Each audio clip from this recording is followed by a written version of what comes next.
Hello student, कैसे हो आप सभी। मैं आपका मेंटर अर्जुन। तो चलिए शुरू करते हैं नेक्स्ट क्लास 90 हार्ड चैलेंज घटना चक्र जीएस। कौन सी क्लास करते हैं आज हम?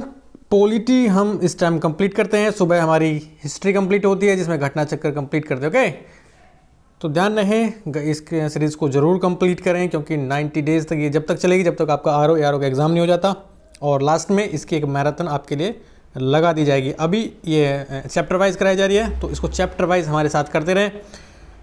चलिए, तो कितने टाइम होती है ये आप देख रहे हैं, ये होती है 7:15 बजे शाम को। इसको 7 बजे करने वाले हैं क्योंकि 7:15 कुछ ज़्यादा फिर लेट हो जाता है, और 30 मिनट का शो होता है। बस ज़्यादा से ज़्यादा कुछ नहीं होता, आपको बस ईयरफोन लगानी है और मेरे साथ MCQ प्रैक्टिस करने हैं। पिछले 20 वर्षों के पेपर्स होते हैं इसमें। चलें तो चलिए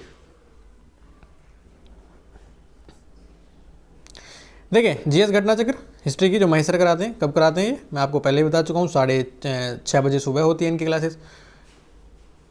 चलिए, अपन कौन सा चैप्टर कंप्लीट कर रहे थे? अपन कर रहे थे कल संघ एवं राज्य क्षेत्र। तो इसके कुछ क्वेश्चंस हमने लगा लिए थे, इसके शॉर्ट नोट्स कवर कर लिए थे। अभी हमको इसके आगे के क्वेश्चंस लगाने। कौन से क्वेश्चंस? आगे के क्वेश्चंस इसके कंप्लीट करने। ठीक है, चलिए तो फटाफट पहुँचते हैं अपने क्वेश्चंस की तरफ। फटाफट फटाफट फटाफट फटाफट।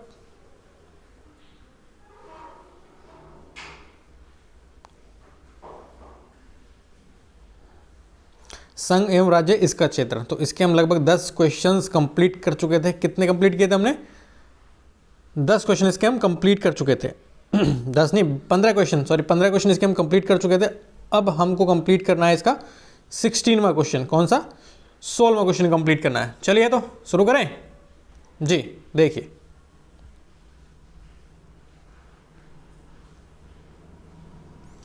देखिए, तो 16 क्वेश्चन क्या कह रहा है कि भारतीय संघात्मक व्यवस्था के संदर्भ में निम्नलिखित में से कौन सा कथन सही है। देखो, सही पूछ रहा है, यहाँ पर जरूर ध्यान देना है। कहीं कहीं पर नहीं होता है, कहीं पर होता है, तो नहीं को जरूर अलर्ट रहना है। जहाँ पे नहीं होता है ना, वहाँ से क्वेश्चन हम गलत कर ले जाते हैं। तो पहला ऑप्शन क्या कह रहा है कि भारतीय संविधान के अंतर्गत राज्यों को संघ से अलग होने का अधिकार नहीं है। क्या ऐसा है कि भारतीय जो राज्य हैं उनको इंडियन फेडरलिज्म से, यानी कि भारतीय जो हमारा यूनियन है, भारतीय संघ से अलग होने का कोई अधिकार नहीं है। आपने हम पहले पढ़ चुके हैं उसको, कॉन्सेप्ट को हम इसके बाद देखने वाले हैं। दूसरा ऑप्शन क्या कह रहा है कि अलग होने की मात्र वकालत करने पर अभिव्यक्ति की स्वतंत्रता की सुरक्षा मिलेगी। अलग होने की मात्र वकालत करने पर अभिव्यक्ति की स्वतंत्रता की सुरक्षा मिलेगी। क्या ऐसा है? बिल्कुल नहीं, ये दूसरा तो गलत हो जाएगा। वकालत की मात्र वकालत करने पर थोड़ी होगा भाई, इसका तो कोई इफेक्ट पड़ता ही नहीं है ना भारतीय संघ पर, चाहे वो राज्यों से परमिशन ले या ना लें, क्योंकि संसद राज्यों से बिना परमिशन लिए लॉ बना देती है। ठीक है, तो ये हो जाएगा आपका पहला, बिल्कुल ठीक हो जाएगा। राज्यों को संघ से अलग होने का कोई अधिकार नहीं है क्योंकि भारत विभक्त राज्यों का विभक्त संघ है। ये हम पहले ही पढ़ चुके हैं, बाकी हम देखने वाले हैं। कैसे कि भारतीय संविधान के तहत राज्यों के संघ की स्थापना की गई है, राज्यों का संघ है। ठीक है, उसके बाद जिसमें राज्यों को संघ से अलग होने का अधिकार नहीं है। संघीय संसद ही संघ में नए राज्यों का प्रवेश या उनकी स्थापना कर सकती है तथा राज्यों के क्षेत्र, सीमाओं, नाम में परिवर्तन कर सकती है। ठीक है ना। चलिए आगे देखिए, आगे क्या कह रहा है ये? अथवा राज्यों के भागों को अलग कर मिलाकर या नए राज्यों का निर्माण भी कर सकती है, परंतु संविधान के तहत किसी राज्य को संघ से पृथक हो सकने या कर सकने का अधिकार नहीं दिया गया है। राज्य संघ से अलग नहीं हो सकते। ठीक है, चलिए आगे देखिए। 17वां क्वेश्चन कह रहा है कि राज्य पुनर्गठन आयोग 1 नवंबर 1956 को कितने राज्य तथा कितने संघ राज्य बनाए गए? बताइए मुझे, राज्य पुनर्गठन आयोग ने 1 नवंबर 1956 को कितने राज्य तथा कितने संघ राज्य बनाए? बताइए मुझे। 14 राज्य, 6 संघ राज्य थे, या 17 राज्य, 6 संघ राज्य थे, या फिर 14 राज्य, 8 संघ राज्य थे, या फिर 17 राज्य, 8 संघ राज्य थे? तो सर इसमें था 14 तो राज्य थे और 6 संघ राज्य थे, यानी कि 14 स्टेट और 6 यूनियन टेरिटरी।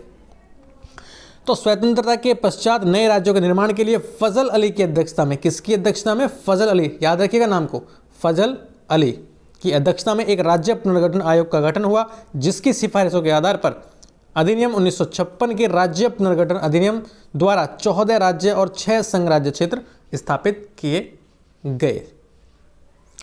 चलिए 1956 के राज्य पुनर्गठन अधिनियम द्वारा कितने राज्य और संघीय क्षेत्रों की स्थापना की गई? फिर वही क्वेश्चन, रिपीट होते हैं क्वेश्चन। देखो घटना चक्र की एक खास बात यह है, अगर आप इसको कर रहे हैं तो मैं गारंटी के साथ कह सकता हूं कि लगभग 90 to 95% आपकी जीएस आपके हाथों में होगी।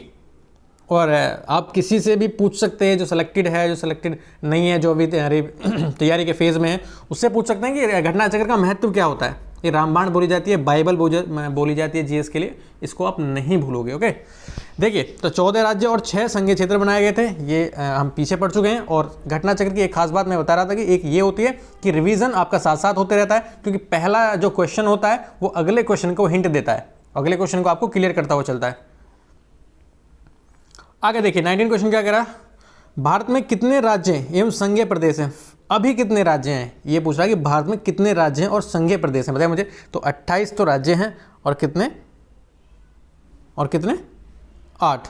तो इनमें से तो कोई नहीं हो सकता, क्योंकि 28 तो राज्य हैं, लेकिन यहाँ 7 दे रखे हैं, यहाँ पर 25 है, यहाँ पर 24 हैं, तो 28 और 8 का रेशो है। कितना? 28 और 8 का। देख लीजिए कैसे।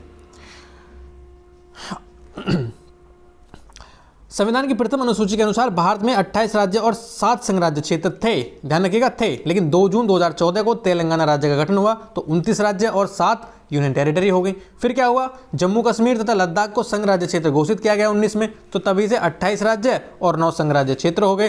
तत्पश्चात दादरा और नगर हवेली, क्या दादरा और नगर हवेली तथा दमन और दीव के एकीकरण किया गया, और उसके पश्चात हो गए आपके 26 जनवरी 2020 को संख्या हो गई आपकी 8 हो गई इनकी। तो 28 राज्य और 8 संघ राज्य क्षेत्र हो गए, ठीक है। 20 में देखिए क्या कह रहा है कि तेलंगाना राज्य बन जाने के बाद भारत के राज्यों की संख्या कितनी हो गई थी? तो कितनी हो गई थी? तेलंगाना राज्य बन जाने के बाद भारत के राज्यों की संख्या होगी 28। कितने? 28। देख लेते हैं भाई।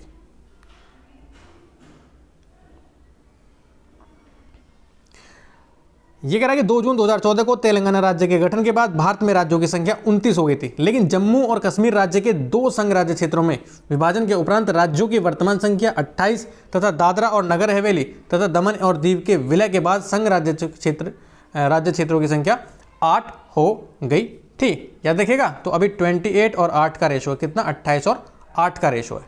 अब देखिए 21वां क्या कह रहा है, भारत में कितने संघ शासित प्रदेश हैं? अभी कितने वर्तमान में करंट में कितने यूनियन टेरिटरी हैं, संघ शासित प्रदेश हैं? तो अभी कितने? 8 हैं। कितने हैं? 8 हैं। चलिए नेक्स्ट 22वां क्या कह रहा है, निम्नलिखित में से कौन संघ राज्य क्षेत्र नहीं है? निम्नलिखित में से कौन यूनियन टेरिटरी नहीं है, यूटी नहीं है? बताइए मुझे। तो गोवा भी एक राज्य है, तो यही नहीं हो सकता, क्योंकि अंडमान निकोबार द्वीप समूह एक यूटी है, दमन और दीव एक यूटी है, और पुडुचेरी भी एक यूटी है, जबकि गोवा एक स्टेट है, गोवा एक राज्य है, गोवा एक राज्य है। ओके, चलिए 23वां क्या कह रहा है आपकी स्क्रीन पर, देखिए फटाफट। 23वां क्या कह रहा है, किस राज्य की राजधानी का नाम स्वतंत्रता प्राप्ति के बाद अभी तक नहीं बदला गया है? किस राज्य की राजधानी का नाम स्वतंत्रता के बाद अभी तक नहीं बदला गया है? बताइए मुझे। पश्चिम बंगाल है वो, आंध्र प्रदेश है वो, तमिलनाडु है, या फिर केरल है? क्योंकि जो स्वतंत्रता से पहले था वही स्वतंत्रता के बाद है, ऐसा है कोई सा राज्य? तो इसमें कमीशन ने तो कोई दिया नहीं है, तो कमीशन ने इस क्वेश्चन का जो आंसर है वो नहीं दिया है। क्या बोला है इसके बारे में, देखिए स्वतंत्रता प्राप्ति के बाद आंध्र प्रदेश की राजधानी हैदराबाद का नाम अभी तक नहीं बदला गया है, जबकि इसमें हैदराबाद ऑप्शन में नहीं है, ठीक है। चलिए 2 जून 2014 को तेलंगाना राज्य बना। 10 वर्षों से अनाधिक अवधि तक हैदराबाद के आंध्र प्रदेश और तेलंगाना की संयुक्त राजधानी बने रहने का प्रावधान था, जो कि आंध्र प्रदेश पुनर्गठन अधिनियम में दिया गया 2014 में, तथा इस अवधि के बाद आंध्र प्रदेश की नई राजधानी होनी थी। 2020 में आंध्र प्रदेश की विधानसभा है, उसने एक अधिनियम पारित किया। क्या पारित किया? एक अधिनियम पारित किया जिसमें 3 राजधानियों का जिक्र था। आपने भी सुना होगा, हम न्यूज़पेपर वगैरह पढ़ते हैं या फिर न्यूज़ में देखते हैं कि आंध्र प्रदेश की 3 राजधानियां बनने वाली थी। कौन कौन सी? जैसे कि अमरावती थी, इसको याद रखिएगा, वो थी आपकी विधायी राजधानी। ऐसे कि विशाखापट्टनम थी, ये थी आपकी कार्यकारी राजधानी। उसके बाद एक कुर्नूल बनाई गई, वो थी आपकी न्यायिक राजधानी। यानी कि विधायी अलग थी और कार्यकारी अलग थी और न्यायिक अलग थी। तमिलनाडु की राजधानी मद्रास का अद्यतन नाम चेन्नई किया गया। पश्चिम बंगाल की राजधानी जो कलकत्ता थी उसका नाम कोलकाता किया गया। केरल की राजधानी जो त्रिवेंद्रम थी उसका नाम तिरुवनंतपुरम किया गया। तो सबका बदला गया, लेकिन हैदराबाद आंध्र प्रदेश एक ऐसा स्टेट था जिसकी राजधानी हैदराबाद ही रही, ठीक है। चलिए फटाफट नेक्स्ट, दिल्ली है। बताइए मुझे दिल्ली क्या है? दिल्ली एक राज्य है या फिर एक यूटी है? तो सर दिल्ली तो एक केंद्र शासित प्रदेश है, कौन है? केंद्र शासित प्रदेश है। कैसे? संविधान की प्रथम अनुसूची के अनुसार दिल्ली एक संघ राज्य क्षेत्र या फिर केंद्र शासित प्रदेश है। संघ राज्य क्षेत्र जो होता है ना, उसी को हम यूटी बोलते हैं। यूटी यानी कि यूनियन टेरिटरी। यूनियन टेरिटरी बोले तो संघ, केंद्र शासित प्रदेश। ठीक है, चलिए। किस संविधान संशोधन द्वारा दिल्ली को राष्ट्रीय राजधानी क्षेत्र घोषित किया गया था? किस संविधान संशोधन, कौन सा ऐसा एक कॉन्स्टिट्यूशन अमेंडमेंट था जिसके द्वारा दिल्ली को राष्ट्रीय राजधानी क्षेत्र यानी कि राष्ट्रीय राजधानी क्षेत्र का दर्जा दिया गया था? पता है मुझे? तो ये था आपका 69वां संविधान, 69वां संविधान संशोधन। सॉरी, कौन सा? 69वां संविधान संशोधन था। 1991 में ये संशोधन हुआ, 1991 में। इसमें दिल्ली को संघ राज्य क्षेत्र की श्रेणी में कायम रखते हुए इसके लिए एक विधानसभा और एक मंत्री परिषद का उपबंध किया गया। एक तो विधानसभा बनाई गई इसमें और एक मंत्री परिषद का उपबंध किया गया। साथ ही संविधान के अनुच्छेद 239 के अनुसार संघ राज्य क्षेत्र दिल्ली को राष्ट्रीय राजधानी क्षेत्र यानी कि एनसीआर बोलते हैं ना अपन, एनसीआर क्या है? तो वही ये राष्ट्रीय राजधानी क्षेत्र का दर्जा दिया गया। 26 क्या करा है? भारत के संविधान के अनुच्छेद 240 के अंतर्गत कुछ संघ राज्य क्षेत्रों के लिए विनियम बनाने की राष्ट्रपति की शक्ति के संदर्भ में निम्न में से कौन सा युग्म सही सम्मिलित नहीं है? बताइए मुझे। 240 वन कै अंडमान और निकोबार द्वीप समूह, 240 वन कै लक्षद्वीप से है, 240 वन कै दमन और दीव से है, 240 वन कै पुडुचेरी से है। बिल्कुल गलत। 240 वन कै पुडुचेरी से नहीं है, बाकी सारे मिले हुए हैं। लेकिन पुडुचेरी से है क्या? तो 240 वन ड़ै, 240 वन ड़ै पुडुचेरी से है। ठीक है, चलिए आगे देखिए।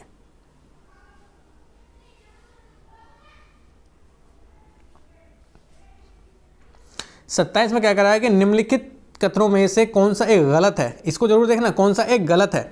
ए, गोवा को 1987 में पूर्ण राज्य का दर्जा प्राप्त हुआ। बिल्कुल ठीक है। 1987 में इसको पूर्ण राज्य का दर्जा प्राप्त हुआ। किसको?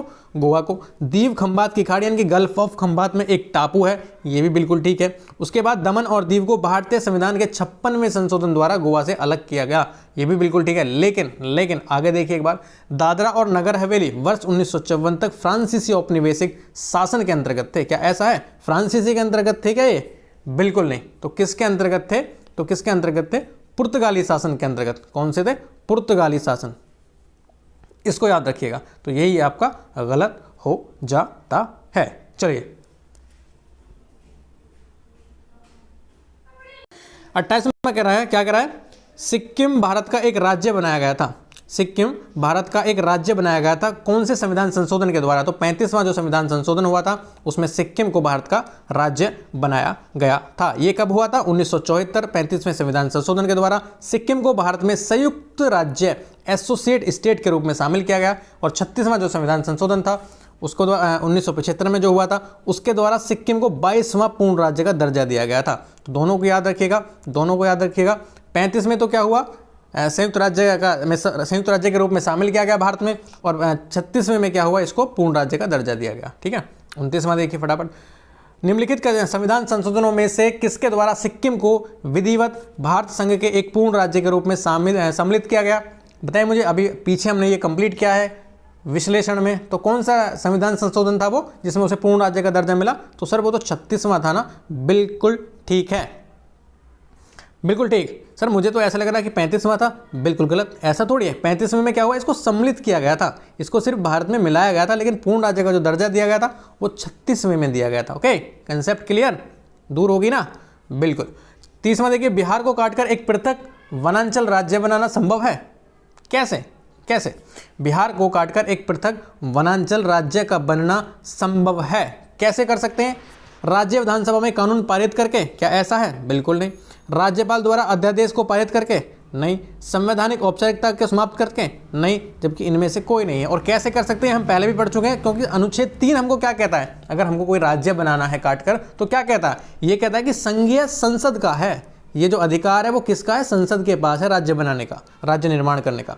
अतः बिहार को काटकर पृथक वनांचल राज्य का बनना संसद के प्रावधानों द्वारा ही संभव है। बाकी इसमें संसद का कोई ऑप्शन नहीं है, तो आंसर हो जाएगा इसका निम्नलिखित में से कोई नहीं। ये देखिए 31वां, निम्नलिखित राज्यों को गठन पर विचार कीजिए तथा इन्हें कालानुक्रम में व्यवस्थित कीजिए। निम्नलिखित राज्यों का कब कब गठन हुआ था? तो हमको ये बताना है कि कौन सा पहले बना था, कौन सा आखिरी में बना था। देखिए पहला दे रखा गोवा, फिर दे रखा तेलंगाना, फिर झारखंड है और फिर हरियाणा है। बताइए सबसे पहले मुझे कौन सा बना होगा सबसे नया। तो देख लें एक बार क्या था। तो सबसे पहले अगर हम गोवा की बात करें तो गोवा 30 मई 1987 को कब बना था? 1987 को गोवा बना था। अगर हम आगे बात करें, झारखंड 2000 में बना था, तेलंगाना 2014 में बना था। ठीक है, 1987 को गोवा बना था, ये हम देख चुके हैं पहले भी। कब बना है? 1987 को। झारखंड बना था 2000 में, तेलंगाना बना था 2014 में। तो इनसे ही लगा लीजिए आप। ठीक है, तो कौन सा हो जाएगा? तो सब ये हो जाएगा इसका बी। कैसे? जैसे कि हरियाणा बना, उसके बाद फिर गोवा बना, उसके बाद तीसरे नंबर पर क्या बनता है? झारखंड बनता है, उसके बाद 2014 में तेलंगाना बनता है। ठीक है, चलिए अब देख लेते हैं एक बार। जैसे कि गोवा बनाया था 30 मई 1987 को, तेलंगाना बना था 2 जून 2014 को, झारखंड बना था 15 नवंबर 2000 को, हरियाणा बना था 1966 में। 1966 में हरियाणा का निर्माण हुआ था। 32वां देखिए, निम्नलिखित भारतीय राज्यों का उनके निर्माण के अनुसार कालानुक्रम बनाइए, यानी कि व्यवस्थित करना है कि कब कब भारतीय राज्यों का निर्माण हुआ था, जैसे कि हमने पिछले बारे में किया है। तो झारखंड का हमको पता है कब बना था? 2000। उसके बाद सिक्किम का हमको पता है कब बना था? 1975 में। सिक्किम कब बना था? 1975। तो इससे हम अंदाज़ा लगा ले जाएंगे। कैसे? तो झारखंड 2000 में बना है और सिक्किम बना है 1975 में। 1975 में, इससे लगा लीजिए आप अंदाज़ा। तो सिक्किम के तो बाद ही होगा ये झारखंड। तो 4 के बाद 3 इसमें है, इसमें है, इसमें है, तो ये तो हो नहीं सकता। तो आंसर इसका बी हो जाएगा। कैसे हो जाएगा? सबसे पहले बनता है 1975 में सिक्किम। ठीक है, उसके बाद अरुणाचल प्रदेश बनता है। अरुणाचल प्रदेश कब बनता है? 1987 में। किस में बनता है? 1987 में अरुणाचल प्रदेश बनता है, 1987 में। उसके बाद हमारा कौन बनता है? छत्तीसगढ़ बनता है और उसके बाद झारखंड बनता है। अब देख लीजिए ये कब कब बने थे, क्योंकि ये करना बहुत ज़रूरी है। जैसे कि आंध्र प्रदेश सबसे पहले बनता है 1953 में 1 अक्टूबर को। उसके बाद राजस्थान का गठन होता है 1956 में। उसके बाद महाराष्ट्र बनता है 1960 में, नागालैंड बनता है 1963 में, हरियाणा बनता है 1966 में, हिमाचल बनता है 1971 में, मेघालय बनता है 1972 में 21 जनवरी को, सिक्किम बनता है 1975 में 16 मई को, याद रखिएगा। उसके बाद आपका अरुणाचल प्रदेश 1987 20 फरवरी को बनता है। छत्तीसगढ़ का जो गठन होता है वो 2000 में होता है 1 नवंबर को। उत्तराखंड बनता है 2000 को 9 नवंबर को और झारखंड बनता है 2000 में 15 नवंबर को। उसी महीने में, उसी ईयर में ये 3 राज्यों का गठन हो गया था, छत्तीसगढ़, उत्तराखंड और झारखंड। ठीक है, चलिए नेक्स्ट।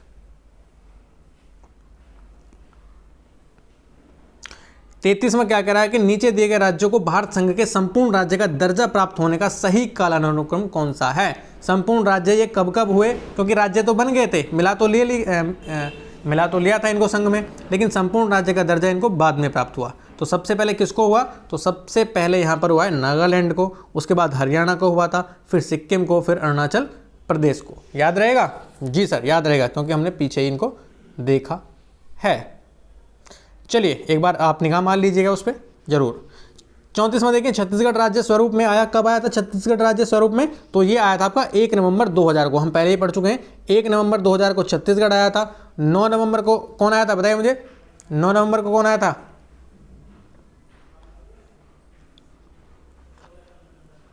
तो 9 नवंबर को आया था उत्तराखंड और 15 नवंबर को झारखंड। 9 नवंबर को कौन आया था? उत्तराखंड और 15 नवंबर को झारखंड। ठीक है, तो इसका आंसर तो हो जाएगा ये वाला, यानी कि 1 नवंबर 2000 को कौन आया था? छत्तीसगढ़। 9 नवंबर को आया था उत्तराखंड यानी कि यूके, और ये आया था इसमें, और 15 नवंबर का है नहीं। ठीक है, चलिए आगे। उत्तराखंड राज्य कब बना था? अब ये आ गया, ये बना था आपका वर्ष 2000 में। कब? 9 नवंबर को। ठीक है, याद रहेगा? जी सर। निम्न राज्यों का सृजन वर्ष 1960 के बाद हुआ। उन्हें उनके गठन के आरोही कालानुक्रम व्यवस्थित करिए और अपना उत्तर दिए गए कूट की सहायता से चुनिए। अब आप मुझे बताइए हम कैसे इनको व्यवस्थित करते हैं। चलिए व्यवस्थित करना है हमको इनको। ठीक है, देखिए फटाफट आरोही। एक को हरियाणा है, एक को सिक्किम है, एक को नागालैंड है, एक को मेघालय है। अब कैसे कैसे इनको एक बने थे और कब कब बने थे ये हम पहले भी देख चुके हैं, एक बार फिर देख लेते हैं, क्योंकि हमको याद करना है कि कब कब इनका निर्माण हुआ था और कब कब इनको बनाया गया था, पूर्ण राज्य का दर्जा दिया गया था। तो सबसे पहले देखिए नागालैंड कब बना था? बताइए मुझे। हरियाणा तो हमको पता है 1966 में हरियाणा बना था, ये हम जानते हैं। सिक्किम हमको बताया था 1975 में बनाया था। तो देख लेते हैं इससे हमको कोई हिंट मिलती है तो। एक के बाद आएगा दो, एक के बाद दो इसमें है, एक के बाद दो इसमें है, ना तो इसमें है ना इसमें है, क्योंकि दो के बाद है इसमें एक, दो के बाद है इसमें एक, तो ए हो जाएगा या फिर सी हो जाएगा। अब देखते हैं क्या इसका आंसर है। तो इसका है सी, यानी कि पहले तीन, यानी कि पहले नागालैंड बना, उसके बाद हरियाणा आता है, उसके बाद हमारा मेघालय आता है और उसके बाद हमारा सिक्किम आता है। कैसे आता है चलिए देख लेते हैं एक बार।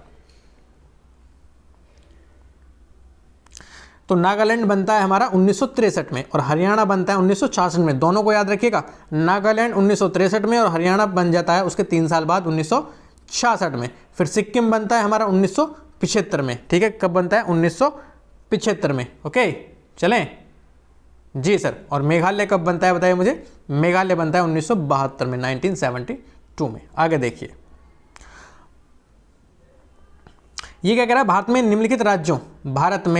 निम्नलिखित राज्यों के बनाने के सही कालानुक्रम की पहचान नीचे दिए गए कूट से करिए। फिर वही है कि आंध्र प्रदेश कब बना, हरियाणा का, हिमाचल और सिक्किम। तो हरियाणा पता है 1966 और हमको सिक्किम पता है। सिक्किम कब बना था 1975 में। उसके बाद हमको आंध्र प्रदेश तो हम बोलेंगे नहीं, सबसे पहले 1953 में आंध्र प्रदेश ही बना था सबसे पहले भाषाई आधार पर, तो इसी से लगा लीजिए।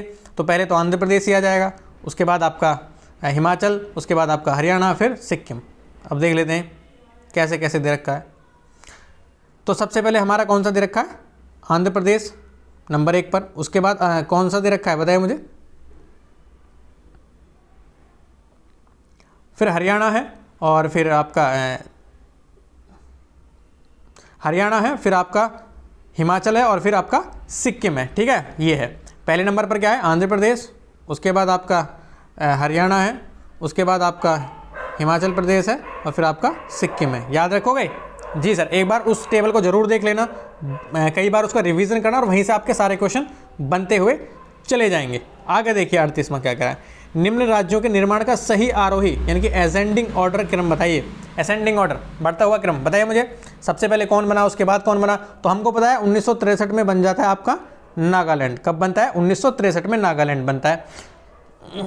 मेघालय कब बनता है, मेघालय 1972 में मेघालय बनता है, हमको पता है। 1975 में सिक्किम बनता है, हमको पता है। और अरुणाचल प्रदेश कब बनता है ये भी हम जानते हैं। कब बनता है ये 87 में। कब बनता है 87 में। ठीक है, तो नागालैंड हो गया, फिर मेघालय है, फिर सिक्किम है और फिर अरुणाचल प्रदेश। इसका यही आंसर हो जाएगा, क्योंकि मेघालय के बाद नागालैंड नहीं आ सकता ना, तो ये गलत हो जाएगा। उसके बाद अरुणाचल प्रदेश के बाद नागालैंड नहीं बना था, ये हो जाएगा।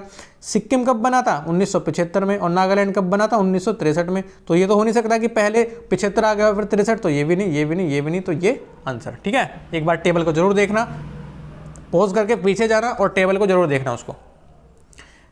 देखिए निम्नलिखित राज्यों के निर्माण का सही अवरोही क्रम। अब डिसेंडिंग ऑर्डर पूछा है इसने, यानी कि घटता हुआ क्रम। अब बताएंगे इसमें पूछना है घटता हुआ क्रम। क्या महाराष्ट्र के बाद राजस्थान और हरियाणा, बताइए मुझे। हरियाणा राजस्थान महाराष्ट्र, राजस्थान महाराष्ट्र हरियाणा, या फिर हरियाणा महाराष्ट्र और राजस्थान। तो चलिए देख लेते हैं। वैसे इसने इसका आंसर डी दे रखा है। कैसे कह रहा है, नया, उसके पुराना और उसके पुराना। इसमें हमको नया नहीं देखना है कि सबसे पहले उसके बाद नहीं। अभी कौन बना है नया, उसके बाद महाराष्ट्र, उससे पहले राजस्थान। तो हरियाणा हमको पता है 1966 में बना है। महाराष्ट्र हरियाणा से पहले बन गया था और राजस्थान इससे भी पहले। देख लेते हैं कब कब बने। ऊपर टेबल जरूर देखना मेरे साथ। देखिए ये रहे, इन शुरू के याद रखने से कि आंध्र प्रदेश सबसे पहले 1953 में बना था। उसके बाद राजस्थान, इसको याद रखिएगा 1956 में। कब, 1 नवंबर 1956 में। उसके बाद महाराष्ट्र बना था 1960 में। उसके बाद नागालैंड बना था 1963 में। हरियाणा बना था 1966 में। ठीक है, ओके। राजस्थान 1956, 1960 में महाराष्ट्र, नागालैंड 1963, हरियाणा 1966। चलिए आगे 40 में क्या कह रहा है। 40 में कह रहा है सर, सूची 1 को सूची 2 से सम्मिलित कीजिए और सूचियों के दिए गए कूट से सही उत्तर चुनिए। कैसे, नागालैंड, झारखंड, तेलंगाना और सिक्किम। बताइए मुझे। तो झारखंड हमको पता है सर 2000 में झारखंड बना था, 2000 में झारखंड बना था। नागालैंड 1962 या फिर 63 लगाएंगे यहाँ पर, 1962 या फिर 63। और तेलंगाना 2014 और सिक्किम 1975। ओके चलिए अब देख लेते हैं कौन सा कूट इसमें ठीक है। तो जो हमारा 1962 है ना, ये गलत होकर 1963 आना चाहिए। तो इसी से हमारा पूरा क्वेश्चन वो गलत हो जाता है। तो आंसर ने भी, कमीशन ने भी इसका कोई आंसर नहीं दिया है, ये हम जानते हैं। जो गलत है उसको सभी के उसको उत्तर मिलते हैं, सॉरी मार्क्स मिलते हैं।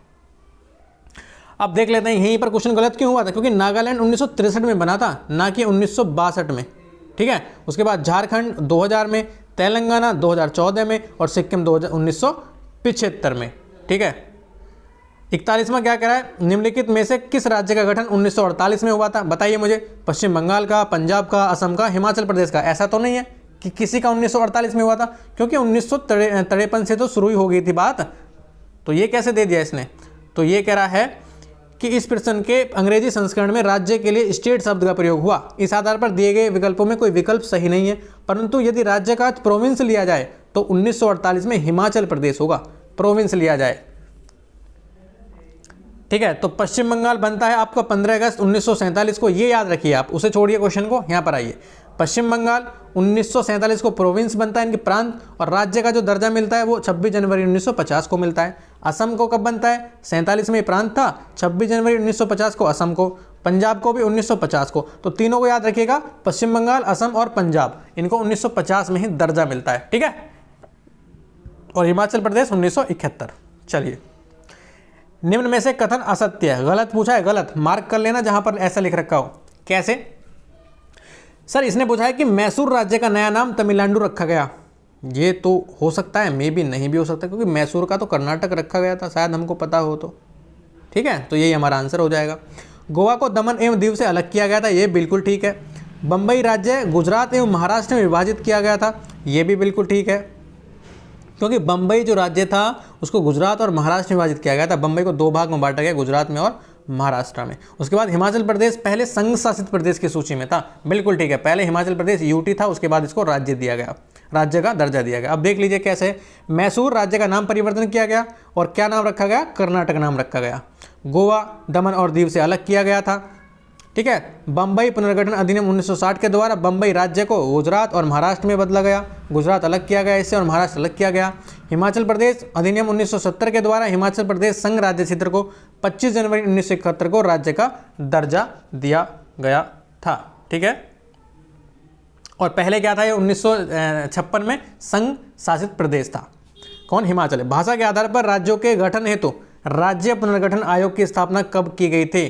तो कब की गई थी बताइए मुझे, कब की गई थी भाषा के आधार पर राज्य पुनर्गठन आयोग की स्थापना? तो कमीशन ने तो कुछ नहीं दे रखा है, होना तो लगभग ये चाहिए 1956 पर। देख लेते हैं, 53 में की गई थी। वैसे भाषाई आधार पर पुनर्गठन आयोग की स्थापना 29 दिसंबर 1953 में की गई थी, और 1953 इसमें ऑप्शन में दिया नहीं गया है, तो हमको नहीं लगाना है ये। चलिए,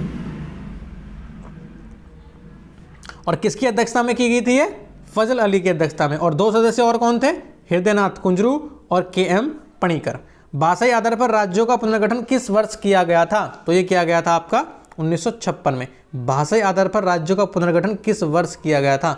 ये गठन की बात कर रहा है, आयोग की नहीं कर रहा है, कंफ्यूज नहीं होना है। आयोग तो 1953 में बना था, लेकिन जो पहला राज्य बना था, पहला गठन किया गया था, वो 1956 में। ठीक है, याद रहेगा। ये क्या कह रहा है कि राज्य पुनर्गठन अधिनियम 1956 द्वारा भाषाई आधारों पर राज्यों का पुनर्गठन वर्ष 1956 में किया गया। आपको ज्ञात हो कि भाषा के आधार पर सबसे पहले आंध्र प्रदेश को पृथक राज्य के रूप में 1953 में पहचान मिली। ओके, 45वां भाषाई आधार पर सर्वप्रथम भाषाई आधार पर सबसे पहले किस राज्य का गठन हुआ? बताया मुझे। तो सर ये था आपका आंध्र प्रदेश। सर क्या था? आंध्र प्रदेश। सर ये था आंध्र प्रदेश। ठीक है, याद हुआ जी सर। 56वां क्या कह रहा है? 46वां सॉरी, निम्नलिखित में से कौन सा भारत में भाषा के आधार पर बना पहला राज्य था? फिर वही क्वेश्चन, सर ये तो हमने आंध्र प्रदेश पढ़ा है ना, क्या सही है? क्या 2 मार्क्स मिल गए? बिल्कुल 2 मार्क्स आपको मिल गए। ये था हमारा आंध्र प्रदेश। आंध्र प्रदेश एक भाषाई राज्य के रूप में कब बना? फिर वही क्वेश्चन रिपीट करके घुमा दिया, मतलब कान इधर से पकड़ सकता है या उधर से पकड़ सकता है, कंफ्यूज नहीं होना है। ठीक है, तो ये था हमारा 1953 में। कब हुआ था? 1953 में। हम कई बार कर चुके हैं। अब देखिए आगे क्या कह रहा है। 48वां क्वेश्चन क्या कह रहा है? 48 कह रहा है कि भारत में राज्य पुनर्गठन आयोग की संस्तुति के आधार पर राज्यों का पुनर्गठन किस वर्ष किया गया? सर ये तो हमने 1956 में पढ़ा था। क्या 2 मार्क्स मिल गए? जी सर, आपको 2 मार्क्स कंप्लीटली मिल चुके हैं, 1956। अब आगे देखिए, निम्नलिखित में से किस राज्य को केंद्र सरकार द्वारा विशेष श्रेणी का दर्जा यानी कि स्पेशल श्रेणी का दर्जा कभी प्रदान नहीं किया गया? ऐसा कौन सा राज्य था जिसको केंद्र सरकार ने ऐसा कोई दर्जा नहीं दिया? तो ये था हमारा बिहार, इसको स्पेशल राज्य का दर्जा नहीं दिया। और इसी की अभी भी मांग चल रही है कि इसको एक विशेष राज्य का दर्जा दिया जाए, हाल ही में अभी भी मांग चल रही है इसके। अब तक कुल 11 राज्यों को विशेष श्रेणी का दर्जा दिया गया। इनमें से 8 पूर्वोत्तर राज्य के हैं, कौन कौन से, और 3 हिमालय क्षेत्र के हैं। उत्तराखंड है, हिमाचल प्रदेश और जम्मू कश्मीर की बात करें तो ये हैं आपके हिमालय क्षेत्र के, और पूर्वोत्तर वाले मणिपुर, मेघालय, त्रिपुरा, सिक्किम, अरुणाचल प्रदेश, असम, नागालैंड और मिजोरम है। याद रखिएगा, ठीक है। एक बार वीडियो पॉज करिए और एक बार फिर देखिए 8 कौन कौन से हैं इनको देखिए, मणिपुर, मेघालय, त्रिपुरा, सिक्किम, अरुणाचल प्रदेश, असम, नागालैंड, मिजोरम। जो आपके नॉर्थ ईस्ट वाले हैं वो सारे हैं 8 वाले। चलिए 50 क्वेश्चन। निम्नलिखित कथनों में से कौन सा कथन सत्य है? कांग्रेस के नागपुर सत्र जो 1920 में हुआ था, नागपुर अधिवेशन के पश्चात प्रांतीय कांग्रेस समितियों का गठन भाषाई आधार पर किया गया था, क्या ऐसा है? देख लेते हैं। 1948 में 1948 में कांग्रेस ने भाषाई आधार पर प्रांतों के गठन की मांग को अस्वीकार कर दिया। ये तो बिल्कुल ठीक है, तो दोनों ही इसका आंसर हो जाएंगे। 1920 में क्या हुआ था, जब कांग्रेस का सत्र हुआ था नागपुर वाला, इसमें प्रांतीय कांग्रेस समिति का गठन भाषाई आधार पर किया गया था। उसके बाद 1948 में क्या हुआ, भाषाई आधार पर प्रांतों के गठन की मांग को अस्वीकार कर दिया गया, यानी कि भाषाई आधारों पर प्रांत नहीं बनाए जाएंगे। ठीक है, चलिए ये हम देख ही चुके हैं। तो ये था हमारा 1920 में जो अधिवेशन हुआ था, 35वां अधिवेशन था, नागपुर में वी राघवाचारी की अध्यक्षता में हुआ। इसी अधिवेशन के पश्चात प्रांतीय कांग्रेस समितियों का गठन भाषाई आधार पर किया गया था। आज़ादी के बाद वर्ष 1948 में संविधान सभा ने एस.के. धर के नेतृत्व में भाषाई राज्य आयोग की नियुक्ति की। इस आयोग ने भाषा के आधार पर प्रांतों के गठन को नकार दिया। दिसंबर 1948 में कांग्रेस द्वारा इस आयोग की संस्तुतियों पर विचार हेतु एक बार फिर जेवीपी कमेटी बनाई गई, जिसमें जवाहरलाल नेहरू, वल्लभ भाई पटेल, पट्टाभी सीतारामैया, इन्होंने भी भाषाई आधार पर को नकार दिया था। ओके, चलिए तो यहां पर आपके फिनिश हो जाती है, आज की क्लास कंप्लीट होती है। 30 मिनट का शो था ये, इसको जरूर देखना। आपसे एक रिक्वेस्ट है कि हमारी जो क्लास है इसको थोड़ा सा आप शेयर करना, कोई भी देखे, चाहे 10, 20, 50, 60 जितने भी बच्चे इसको देखते हैं कंप्लीट देखें। हम ये नहीं चाहते कि आप इसको छोड़ कर जाएं, या फिर, क्योंकि घटना चक्र बहुत ज़रूरी है एग्जाम पॉइंट ऑफ व्यू से रिलेवेंट। ठीक है, अगर आप नहीं देख रहे हो लास्ट टाइम में भागते हो एग्जाम के टाइम पे कि मुझको ये मिल जाए, वो मिल जाए, ये मिल जाए, सबसे अच्छी बात है रेगुलरिटी बनाए रखें। 90 दिन तक हमारे साथ चलें, घटना चक्र के साथ हम कंप्लीट करा के देंगे। ओके, एक बार शेयर करें ताकि हम 5000 बच्चों तक, हमारा लक्ष्य है इस महीने पहुंचने का। हम लगभग 4000 बच्चों तक पहुंच चुके हैं। हमारा अभी लक्ष्य है 1000 बच्चों को और कवर करने का 5-6 दिन में। तो आप अपना सहयोग जरूर दें। धन्यवाद, स्वस्थ रहें, मस्त रहें और अपनी पढ़ाई टारगेटेड करते रहें।